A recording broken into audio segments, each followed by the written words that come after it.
Alex, you're suffering recently. Yes. How did you get through it? I know you're still processing it, obviously, but for Dave and I, like, we can only imagine what that loss was like. So why don't you? So to take a long story, not to be too long with it. So in 2000, this would have been 2021, August of 2021, my wife was diagnosed with breast cancer, and we were, as you can imagine, like we were all thrown off. I will be honest with you, like for whatever reason.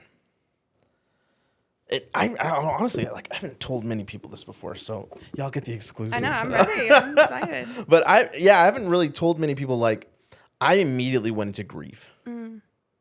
Like, when I got that news, when she was officially diagnosed, because she went into the emergency room on August 27th, and then we found out officially September 14th, September 14th, she was officially diagnosed with breast cancer. And I immediately went into grieving. There was something in me, and I found this to be true because, like, my life is kind of wild. I went through some like, just a lot of abuse growing up. My dad being arrested for child molestation. Like, there's been some major moments in my life where I just knew it wasn't going to be good. Like, I just knew that call it discernment, call it whatever you want. I mean, I'm willing to call it discernment. But for it's only major moments. It's not that I don't have, like, you know, these intuitions all the time. It's usually like when something big or life changing, God is really good about letting me know, like, hey, buckle in, buddy. This is going to be rough. And I knew then this was not going to be what everyone was thinking. Yeah. That somehow this is going to be rough. And instead of clinging to God, I just clung to just isolation and depression. Like, I don't know, I just did the reverse. I think what God was intending to. I fell apart. So she starts chemo on our 11th year anniversary, October 8th, which was so, like, knife to the heart. Like, I was just like, are you kidding me? Like, when's your first day of chemo? October 8th. I was like, yo, this is wild. All right. So, you know, we start doing the chemo stuff, and it just, it rocks her. So with her type of cancer, it's extremely aggressive, but responds extremely well to chemo. So they gave her, this stuff's called the red devil or little red devil. It's this particular chemo. She would have seizures after like, so it was, anytime she had chemo, we knew we were going to be in the hospital that week. And so it was just a constant back and forth. And so, did they give you an outcome at that time? They said that she should respond really well. Yeah. They said that this should be something that we're really hopeful about. Like, the team, her oncologist team, they were excited, like, not excited but you know what I'm saying? Like, they were really hopeful. They were optimistic. like, yeah, we were like, we're going to knock this out. And But you still didn't feel that. I did not. There was no peace with this. And then just the daily struggle of just her being ill. I tell people all the time, I was like, I became a single parent because she just couldn't. Yeah. She couldn't. She was sick all the time. She couldn't pick up the kids. She couldn't, you know, we had not even a 1-year-old at this point. Yeah. You know, it was just so much, and then working full time, and it was just so much going on. So how did your relationship go? Because you're not the one sick, right? Yeah. But you're feeling this way, and she's going through it. How? Yeah. So what that, you know, and obviously my wife's going through all the physical suffering, and this is like where, like, the rough feelings of, like, the guilt show up, because it's like, I'm not the one going through cancer. But anybody who's had a spouse or a loved one go through cancer, you're suffering with them. Yeah. Maybe not physically, but you're there. I mean, you're seeing them pass out. You're seeing them go through throwing up. You're seeing them go through, I mean, just physically falling apart. Because if you think about what chemo is, you're just literally, you're trying to kill the body up to the point of, like before death actually happens, because you're just trying to kill these cancer cells. And it's so, chemo is such a wild thing, because you're really watching someone die, like, in front of you is really what it is. And just, I mean, just all of that. So my wife, our relationship with each other was starting just to get rough. Like, it was getting hard. It was hard for me. It was hard to be present, because, again, I'm an emotional escape artist. Like, I don't want to deal. Yeah. I don't want I don't want to deal with this. But like, you still have to put on something because you got your kids. Yep. And so like it was trying to work, trying to family. It was a season of fake it till you make it. Yeah. You were to ask me, I would have just the biggest facade of a human being, like that just was not Alex. I'm going to give you a version of me that I feel is acceptable enough for the world, and you don't get the real me. Yep. So did you come to God at any of those moments? Were you shouting at him? Were you doing? I could tell you this during this whole thing. This is the first time where just like I was like, all right, God, like me and you are not friends right now. Yeah. Like me and you are going to go to war. Which is a crazy thing to think, like, because I've taught the word for 13 years at this point. I've studied, I've gone to school. Like, I'm not like a Bible expert, but I know it fairly well, and I know enough to know like to go to battle with God is a stupid, harebrained idea. But that's how frustrated and angry I was. Where I was like, I will wreck myself in spite of you. Like that's where I was at in my relationship with God. And again, like during this, I'm just retreating more into myself. Yeah. So we fast forward. A bunch of chemo treatments. We get into about February time.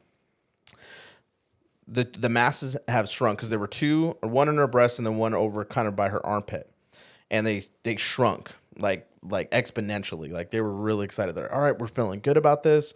What we're gonna do is we're gonna give you a bilateral mastectomy. We'll remove both your breasts.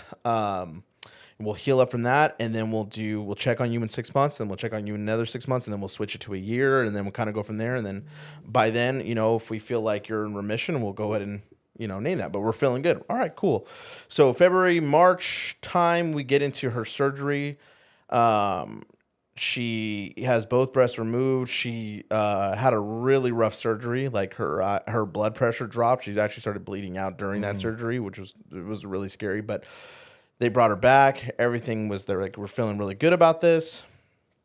We get into March, April. Yeah, about April time. She's probably about 3 weeks into recovery, maybe 2 weeks, 2 to 3 weeks into recovering from her mastectomy. I go to change her dressing. At this time, I had switched jobs. I went from teaching to being a youth pastor at one of our local churches. So that was a huge transition. There was a lot of like emotional just distress even in that. So marriage-wise, like we're struggling. Like we're struggling. Like we're in the depths of it.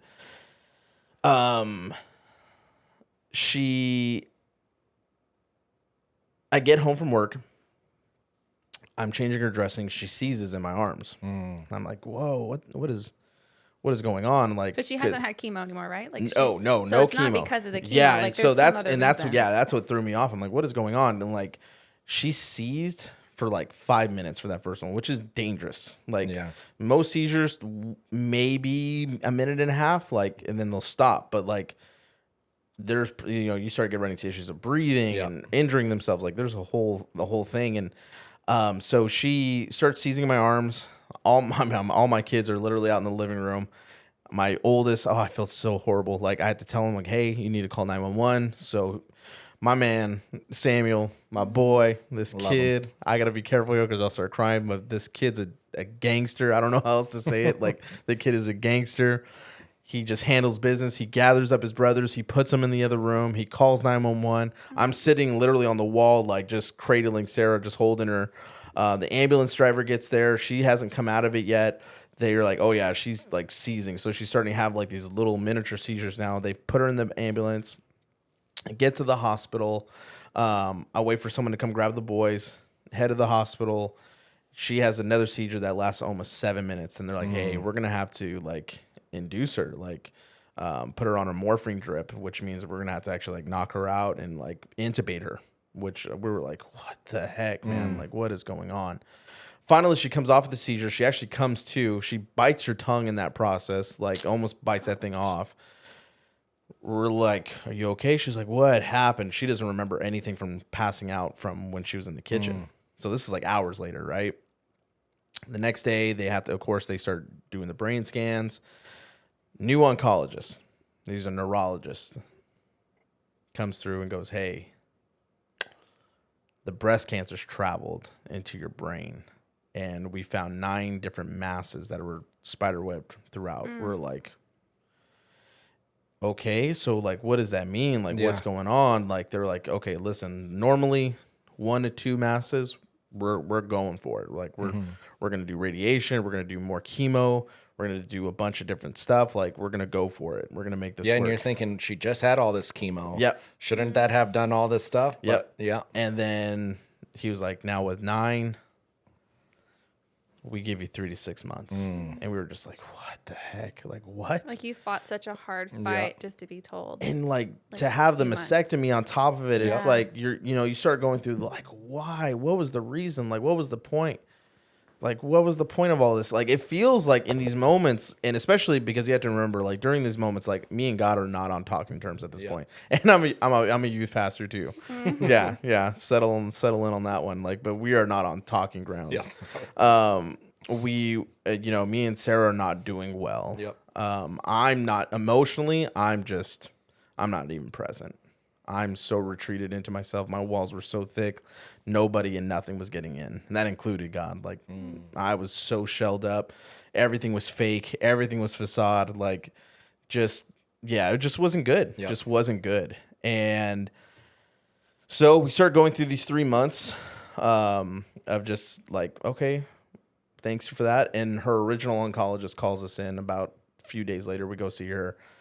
The oncologist, her original oncologist, comes in and she's just crying, which I equate to like if you see a plane captain in the middle of the air start freaking out over turbulence, that's your cue to start freaking out. If they're calm, you're good. Like if they're not calm, that's an issue. So to have your oncologist come in just like broken and in tears, you're just going, oh, this isn't good. And in my brain, I'm just thinking to myself, I'm like, yep. Like I knew that this was going to happen. And I think that created bitterness in me, honestly, Dave, like just having this knowing and then everyone else telling you need to have faith.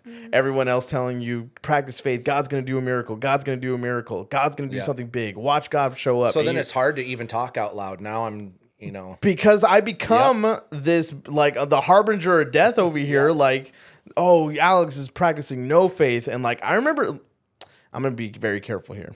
Well, what if, too, you didn't want to be disappointed twice? What if it's like, I don't want to, I mean, as much as, yes, I know God can do miracles, I don't feel that's what's going to happen right now. So if I put this up there and I expect him to do this, I'm going to be even more pissed off. Oh, 100%. And even more hurt. So I feel like just,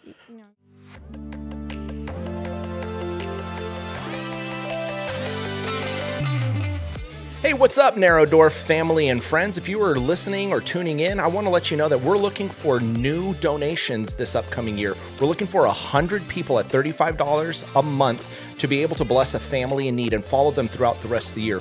We're also looking at 20 different business sponsors at $350 a month to be able to bless multiple families and help us grow this ministry to be able to serve those that are underserved right here in the Coachella Valley. You can do that by logging onto our website and pressing the donation button today.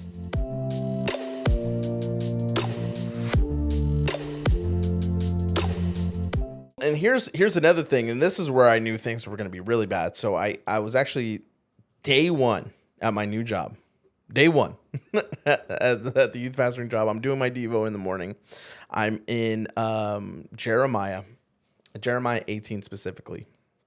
And to kind of paraphrase a little bit here, Jeremiah is at this point in his ministry going, what are we doing, God? This doesn't make any sense. I'm over this. I'm done. What you're doing is stupid. Like pretty much Jeremiah is going off like, what are we doing? Like this. And then God answers. And again, this is the Alex paraphrase of going, hey, Jeremiah, if you can't even keep up with men, how are you going to keep up with horses?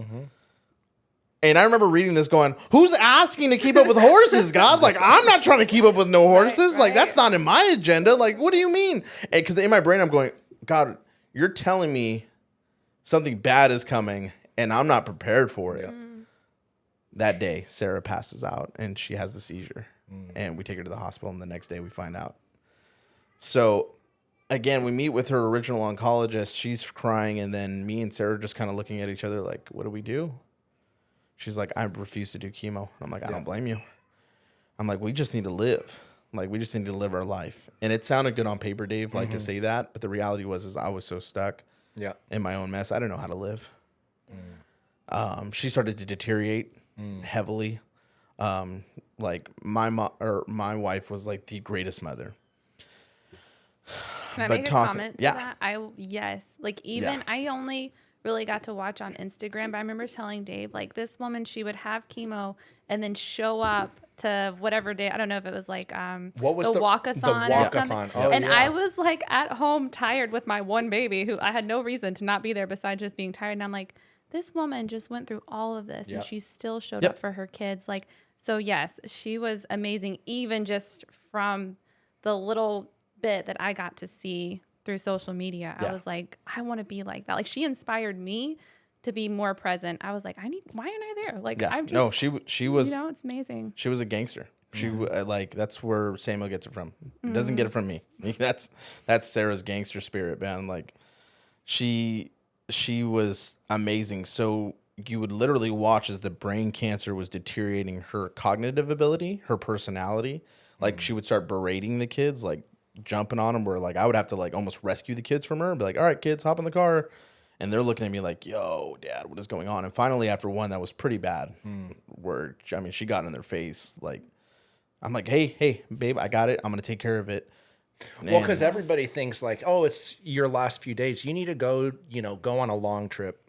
You need to go to Hawaii. You need to go do all these things. But in reality, you don't know nobody knows what's happening on the inside. Well, and that's the other thing is people are like, why aren't you doing this? Like, go live life, go enjoy your last moments together. And like, people don't understand the amount of pain she was in constantly, in the worst amount of pain. Her cognitive ability was getting worse. Like she was losing grip of her hand. Like she couldn't use her left side hardly. Because now it's going into her brain. Like it's messing with her motor functions. It's messing with her cognitive ability. She would forget things, like forget. Personality changes. Like my wife was, this is what I would tell people. Like my wife was your best friend if you knew her. like she wasn't good at building new relationships, but man, if you were in Sarah, like if Sarah felt you were in her corner, you had the best friend. You had the bestest friend ever. She was loyal, would go to war for you. And she was a sweetheart to those she loved. Yeah. But when she starts becoming, this is how I knew, is because the one she loved was started receiving like a very like ugly side of her, and it was not her fault. Right. Like, so I tell people this a lot, and it's hard for people to swallow, but I mourned my wife 3 months before she died. Mm-hmm. And that's because the woman that I knew in her last 3 months wasn't the woman I married. Yeah. And it just got progressively worse. And I remember we're about month 2 in her last 3 months of life. I remember I was in the car. Something happened in the car. I was on my way to my youth pastoring job, and I pulled over. Something, I think it was like a flat tire, something stupid like that, right? But when you're under that much, a flat tire is enough to send you off the edge. And I remember I was in my car, and I was screaming like a madman. I looked up to heaven, and I said, God, I effing hate you. I'm so done with you. I'm done with you. I'm done with this life with you. I've got no more to give you. I will destroy my life. I will intentionally destroy it just in spite of you. I was at that point in my walk with God where I'm done. I'm so done with this. And that last month and a half, again, just retreated into myself further. I just was not a good pastor at any point in all of this. I stepped down from that job in August. We eventually put her into hospice care. And again, like, we're not going out. Like, we're sticking strictly with family, and we're not allowing, because in a lot of this too is like, I don't want people to see Sarah this way. Yeah. Because she was not good. Yeah. Like, it was not good at all. Just, there's so much. But we get to August 21st. This is 2022. The night before was horrific. Just screaming pain. She was no longer eating at this point. Like, there was just, it was just bad. Yep.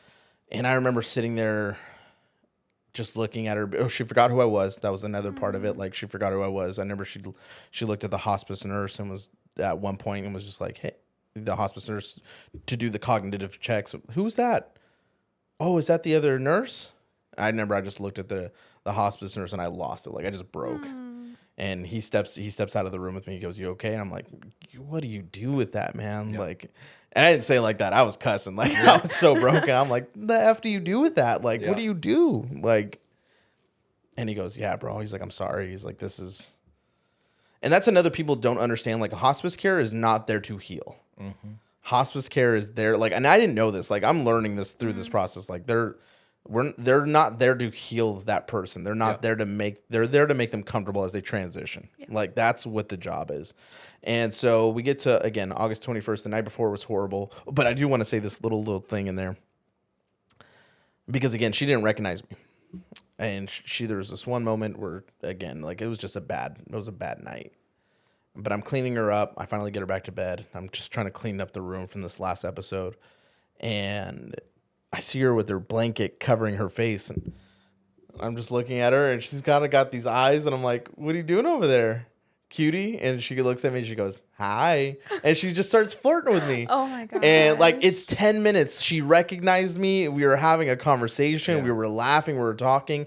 And, like, I don't know how much of that was actually like her being cognitive, but I didn't care because for me, she recognized her husband and we were flirting with each other. Yeah. Yeah. What a gift though that you got that one more time, because some people go like, I wish I had this. I would 100%. Like, you're not content with what you've been given. Yeah. And it's like, oh, I got that. You know, that's beautiful. And at the moment it's not that though. Like, because again, you have to understand my perspective is not right. Like, God is an enemy, so this moment is just torture, right? I didn't recognize it for what it was in that moment. And so the next day, you know, she's back to herself. Her parents come and visit. She gets this last little bit of strength. She comes out onto the couch, you know, where she gets to hang out. She really only kind of recognized her folks at this point. They end up leaving. I look at her. I'm like, you okay? She goes, I want to go lay back down. I'm like, okay. Like, I help her up. I hit her on the bed, and I was like, you want anything? She's like, I just want some water. I'm like, okay, go get her some water, come back, and she's mid-seizure. So I hop up in the bed and I'm just kind of cradling her. She takes maybe 4 or 5 big, like, deep breaths, and I just knew. I was just like, oh, no. Sure enough, she breathes her last in my arms, and I remember I was frozen. Like, I couldn't move. I was just sitting there holding her. I check her pulse, do the whole thing, and I'm just like, okay, like, you got to get up. You got to get up. You got to get up, buddy. You got to get up. Because the kids are literally in the next room. Yeah. They're like, I'm just like, buddy, you got to get up. If they walk in here, it's like not going to be good. You got to get up. I sat there for at least 45 minutes, like, trying to coach myself to get off that bed. But finally I was like, get up, get up, get up. And I throw myself off the bed. You know, I cover her up. I call up the hospice nurse. I'm like, hey, I'm pretty sure she passed away. He's like, I'll be there in 5 minutes. This guy comes driving, does the whole check, and he goes, yeah, she's gone. And I'm like, okay. There was so much that happened after she passed. Like, again, I was in the season of just hating God. Hated him. I was at war with him.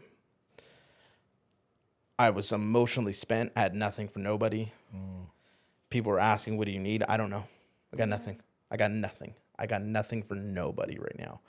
Relationally, just because I was so isolated, like, there were certain people in my life who I hated because I felt like they had abandoned me, but it wasn't the reality. It was, I isolated myself.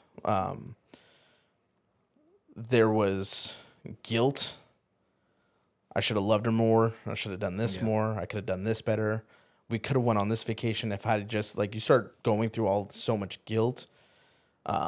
Again, anger, like, and hatred towards God. Like, it's one thing to be an atheist. Like, I almost envied atheists because at least they don't believe in God. It is something darker to know that God exists and to hate him. Like, that's darker to me. Like, and not to compare it, but it's a darker place because it's like, you're choosing. I'm choosing and willfully choosing to go to war and hate you. Like, it was a dark place. Lonely, financially rough. My wife was a teacher. I've been doing ministry since she's known me. Like, ministry doesn't pay if you if you do it right. I'm joking, of course. But yeah, the joke there being like, if you do it right, it doesn't pay a lot at all. And so my wife was the breadwinner, you know. So it's been rough financially. It's been just rough. It has been such a journey. Kara, you asked me a simple question. That was a long answer for a simple question. But I love it because it's like you have to know what kind of suffering you're going through to see how you overcame it and where you are now. Yeah. So, yeah. And to wrap it all up. You can't wrap that all up. No, because it's still open ended. Like Yeah. it's still an open ended book for me. Yeah. I will say this. I've been reading through this book. Actually, I finished it. It's A Grief Observed by C.S. Lewis. Anybody that's lost someone, a spouse, a child, read this book. Because here's what I learned. C.S. Lewis is arguably, other than Paul the Apostle, is arguably one of the greatest Christians to have ever done it. Like, C.S. Lewis is the man.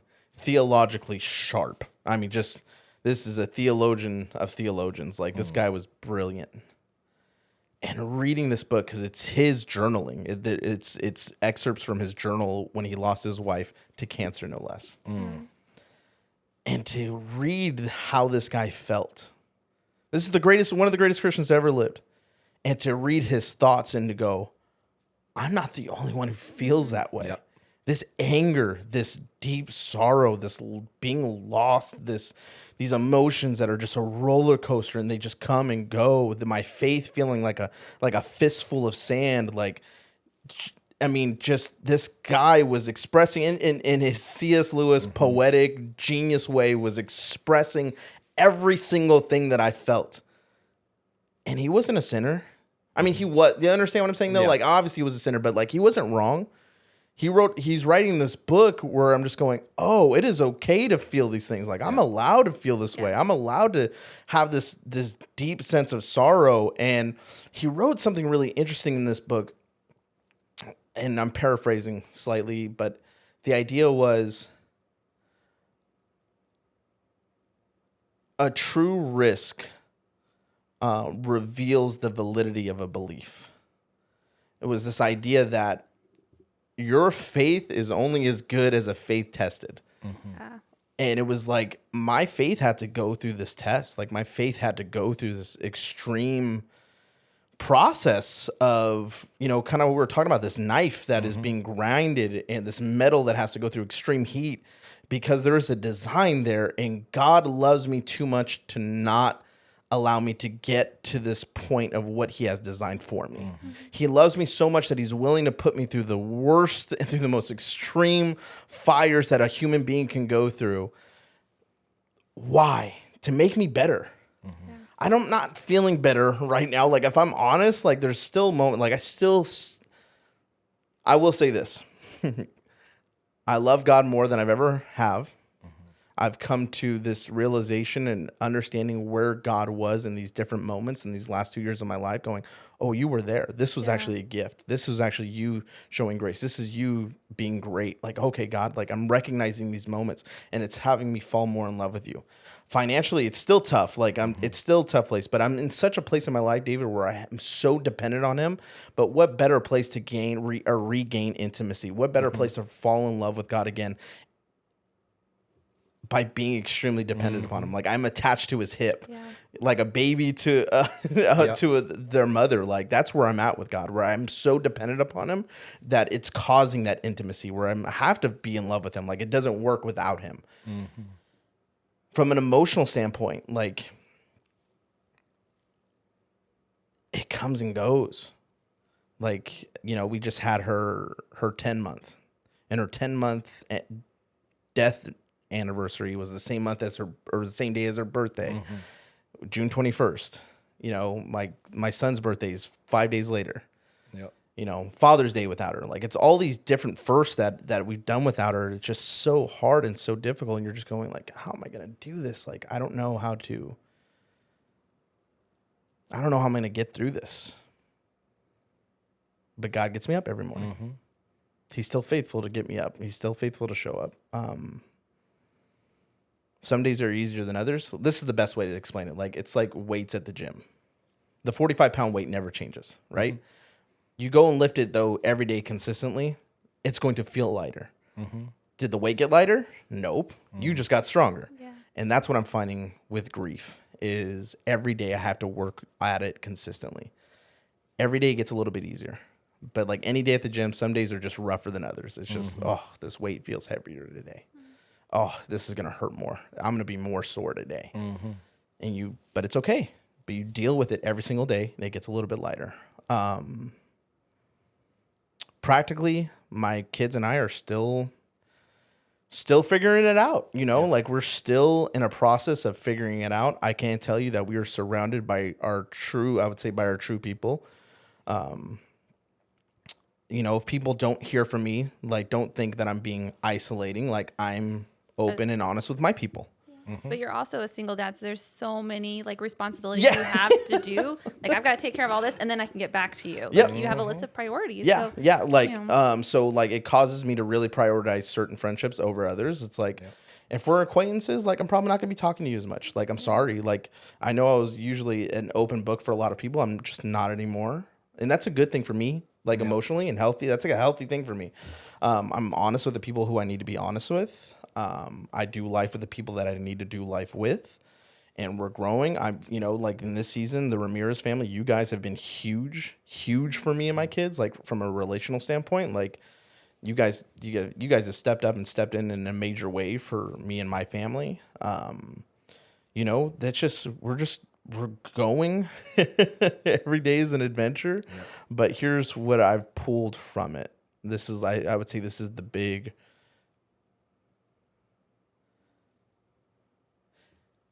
if you're willing to embrace the uncomfortable, prepare to experience the unbelievable.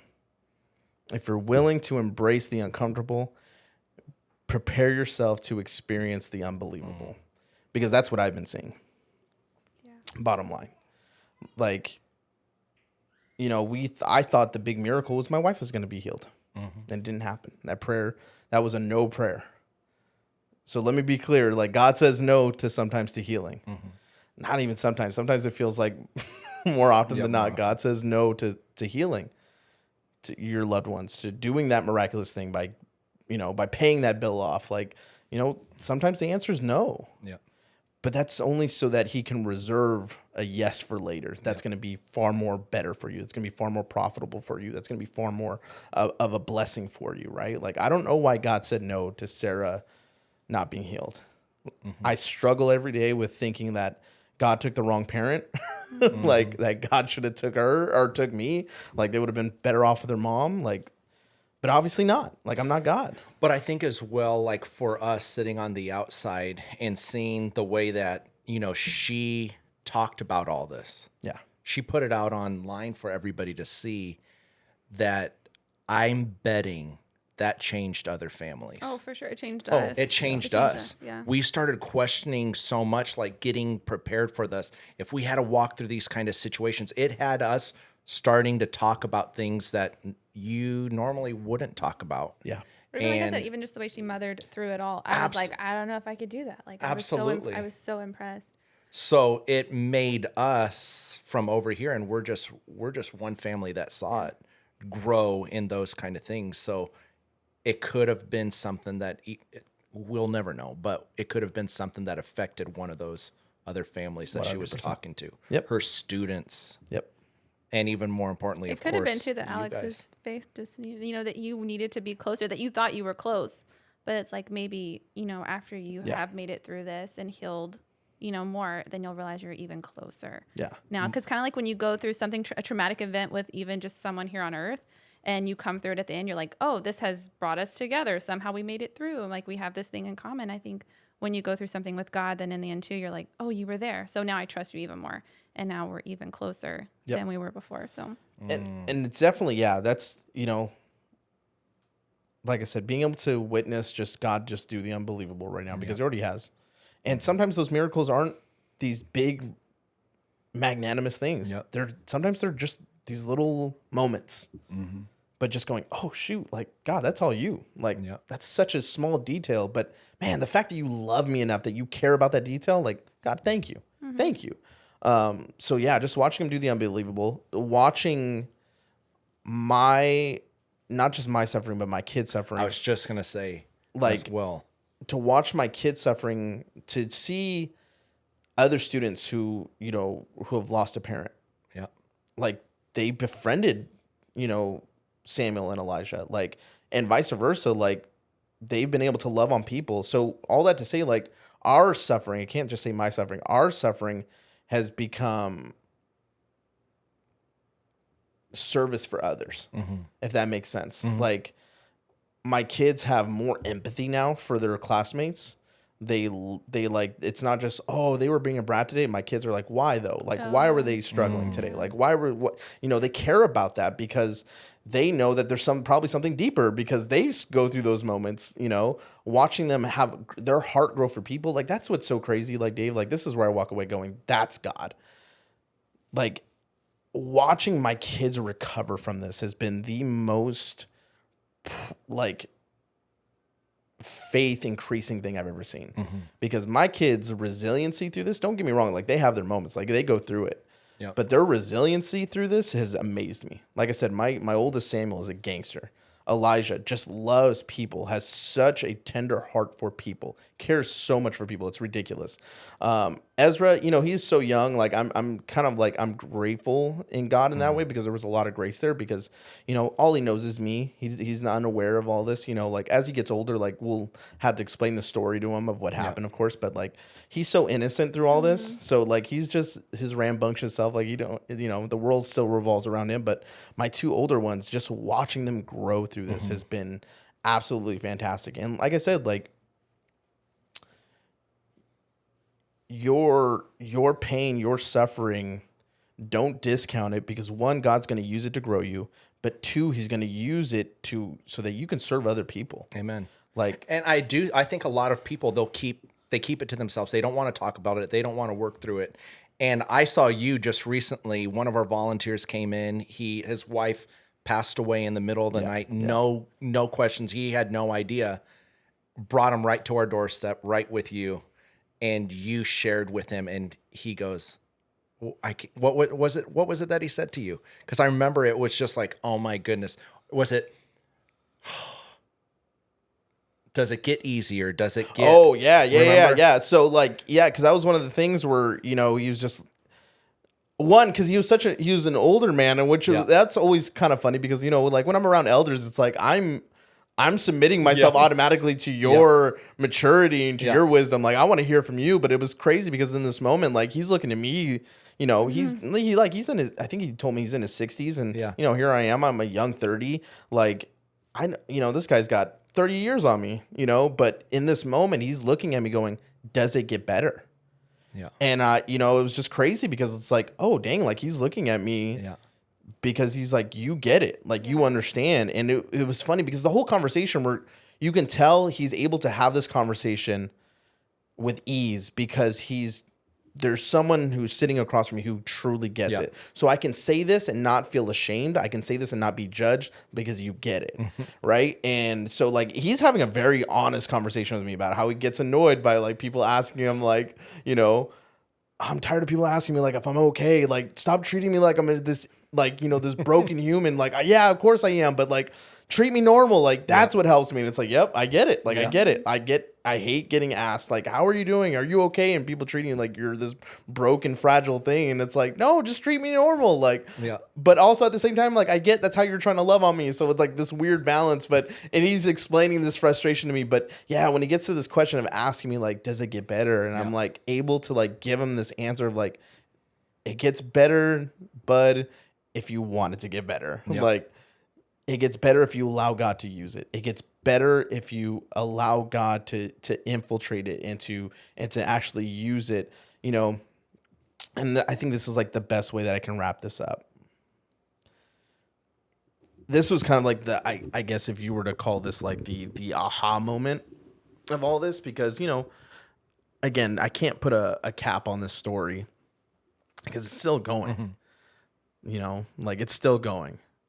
Am I going to like those questions of like, am I going to get married again, someday? Like, what am I going to be a single dad for the rest of my life? What are my kids' lives going to look like? There's so many just unanswered questions, like, God, like, is career wise, there's so much. There's again, because life is just, it's literally upside down now. This is my life as it sits right now is not what I expected. It's not what I wanted, dare say, but God's working through it. It's just, there's so many unanswered questions. But this is like my takeaway from this. the story of Israel in the desert after they just get released from Egypt, right? They have this hope of they get to walk into the promised land. But they had to go through a desert first. Now, the official, like, if I'm not mistaken, it's an 11-day hike from crossing the Red Sea, from where they were at, from that point to the promised land. It's like 11 days, like if they hike it. They were in the wilderness for 40 years. Here's the takeaway that I took from it, right? What was the point of the wilderness? Like, God could have just easily just been like, hey, we're just going straight to the promised land. Why can't we just go straight to the promised land? Because they weren't ready for the promised land. The promised land, this place of blessing would have been a curse for them. There was preparation that needed to happen first. That's why the desert. But they missed the whole point of the desert. Because the whole time they're in the desert, what's the desert supposed to be? It was supposed to be them growing closer to God. It was supposed to be them, like, again, in the place of extreme dependency where you have to depend on God for your food. You have to depend on God for your water. You have to depend on God literally for everything because you are just out there in the middle of the desert and you have to follow him by day with a cloud and a pillar of fire at night. Like, that's so much dependency. What was the point of the desert? So that they could just grow an intimate relationship with God, where they were so in love with his presence that it didn't matter if they were in the desert. It didn't matter if they were in the promised land. All that mattered to them was that they were in God's presence. That was the whole point of it, right? And I look at my life and I go, God, that's the point of this story. Like, it's not about where I'm going to be. All these unanswered questions, they don't matter. Everything that's happened beforehand to a certain degree, like, it doesn't matter, God. Like, this desert, like, this can go so much faster. This grief and this suffering can go so much faster if I just get to a point of going, you know what, God, it doesn't matter. I'm not looking for for the big miracle. I'm not looking for the blessing on the other side of this. I don't even need the answer to why my wife. I just want to be so in love with your presence that it doesn't matter where I'm at in life. As long as I'm with you, it doesn't matter. I can be in dire straits. Like, I can just foreclosure, no money for the bills. I don't matter. If you're there, then I'm there. Or we can be in the blessing. Like, we can be in the palace. We can be in the promised land. It doesn't matter. If you're not there, I don't care. I just want you there. I just want your presence in my life. I don't care where it's at. And honestly, Dave, like, I think that's the point. Like, I look back on everything and I go, that's the point, God. Like, if that was it, if that's why, God, like, all of this crazy suffering, like, even outside of Sarah, like, all this stuff I've been through my, having an abusive father, from, just losing him, from, losing my wife, to just everything, just so much, right? Miscarriages and all that stuff. Like, if it was just to fall in love with your presence, God, and to get to a place where to realize, like, that's what I needed above everything else, then it's worth it. Then it's worth it. Like, everything is worth it, right? And granted, I'm not there yet. I'm still growing. I'm still learning. I'm still in a place of process, but I'm enjoying the journey. As crazy as it is, like, I'm enjoying the journey. And it's okay to hurt. Yeah. Well, it's okay to hurt. And then it's okay to take time to heal. Like, it's not, sometimes things, these trials that you go through don't end quick. It's not a quick thing. It can take years to overcome and to be like, oh, okay, I'm glad that we made it through that. Like, that was good. But so I'm going to read a verse just because this is what I always think of. I can never remember the second half of the verse. But when I think of trials, like when you first said we should talk about trials, we should talk about suffering, I thought, consider it pure joy. And I'm like, I don't know what the rest is, but I know that part's important. I should consider it pure joy. So James 1:2-4, consider it pure joy, my brothers and sisters, whenever you face trials of many kinds. Notice it's not just one kind, not just a couple, it's going to be many. Because you know that the testing of your faith produces perseverance. Let perseverance finish its work so that you may be mature and complete, not lacking anything. And so, suffering's not fun.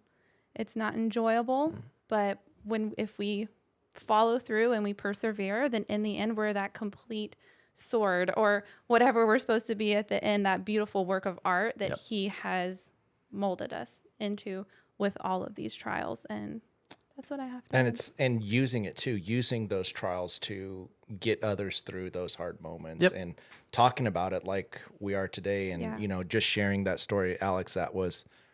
Thank you. There's absolutely there's so much more to it because we've heard a lot of it. I remember when I came, it was I think it was like the first day you started working at the church, and you told me that verse about running with the horses and just sitting there. And I just remember how powerful that was. And, for you just being honest right now. And it's amazing. And like I said, we love your family.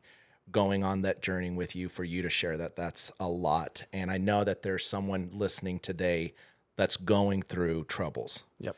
There's someone listening today that feels like there is no way out. There's someone mad at God. They have turned away. Yeah. There's someone who feels like, I've been through this fire enough. I've been through this. I want to let you know God is with you. Mm-hmm. He's there with you at all times. And we want to pray with you too. If you know what, you can send us an email. We'd love to have a moment with you that we can just pray with you and encourage you. Absolutely. And, we're here today just letting you know that we've gone through different things, and it looks different for everybody. And we love you guys. So, do you want to pray out? Absolutely. Lord, I thank you just for the opportunity that we can share these stories, Lord. And there's a lot of weight that goes on in our own lives, Lord, but there's people that are going through even crazier things, Lord, and they might not even have you. So I pray for those that are listening today that they can lay their problems at your feet. They can take that feeling of uncomfortableness and letting their community know what's going on, and that they can share that so they understand they're not going through this alone, Lord.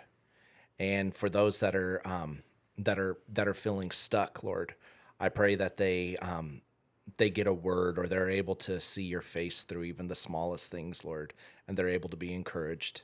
And I'm thankful for my bride and for Alex here, for the friendship that we have, that we can share these things out loud, and that we can come to you and just,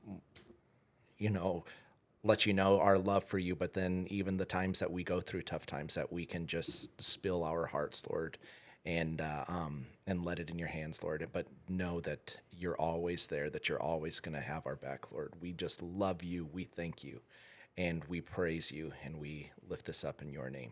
Amen.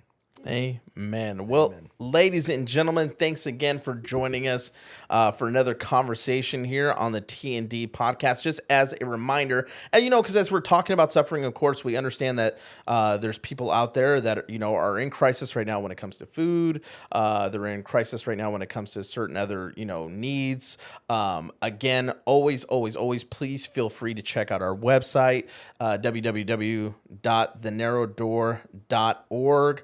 And also, if you feel like volunteering, we are always in needs of volunteers when it comes to packing boxes, bagging food, creating hygiene kits, to actually going out and passing out these food boxes, going out and helping out the homeless. Please feel free to sign up on our website. We have a whole volunteer sign up page that you guys can click on. Again, www.thenarrowdoor.org.